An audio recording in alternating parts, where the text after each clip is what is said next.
வணக்கம். சந்தை இன்னைக்கு கேப்ப போட தான் ஸ்டார்ட் ஆச்சு. ஆனா மார்க்கெட் ஆரம்பிச்ச ஃபர்ஸ்ட் நிமிஷமே விழுக ஆரம்பிச்சிருச்சு. முதல் 1/2 மணி நேரத்திலேயே ஒரு 200 பாயிண்ட்ட இழந்துருச்சு.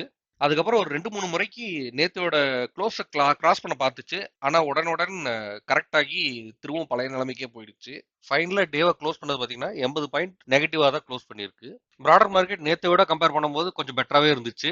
மேஜர் இண்டிசஸ் தவிர்த்து பார்த்தோம்னா, மிட் அண்ட் ஸ்மால் கேப்ஸ் எல்லாமே கொஞ்சம் டீசென்ட் கெயின் ஆயிருந்தது. செக்டரல் இண்டிசஸ்ல வந்து ஐடி வந்து செமையா அடிச்சிருந்தாங்க. -2.73% டவுன் ஆயிருந்தது. அதுக்கு அடுத்ததா பேங்க்ஸ் அண்ட் ஃபைனான்சியல் சர்வீசஸ் கொஞ்சம் நொறுங்கி இருந்தது. Mid small health care 1.45%, chemicals 1.42%, reality 1.31% gain ஆயிருந்துச்சு இன்னைக்கு. இன்னைக்கு மார்க்கெட்டோட கீ ஸ்டாட்ஸ் இதுதான். FI 2557 crores வித்திருக்காங்க.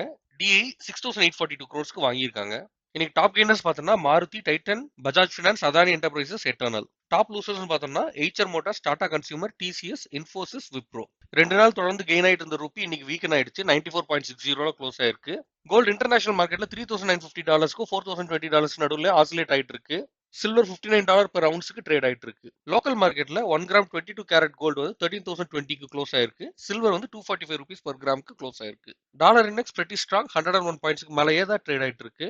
நாளையோட சந்தை எப்படி இருக்குன்னு பார்ப்போம். இந்த டெய்லி சம்மரி உங்களுக்கு பிடிச்சிருந்தா லைக் பண்ணுங்க, ஃப்ரெண்ட்ஸ் அண்ட் ஃபேமிலிக்கு ஷேர் பண்ணுங்க, உங்க கருத்துக்களை கமெண்ட்ஸ்ல தெரியப்படுத்துங்க.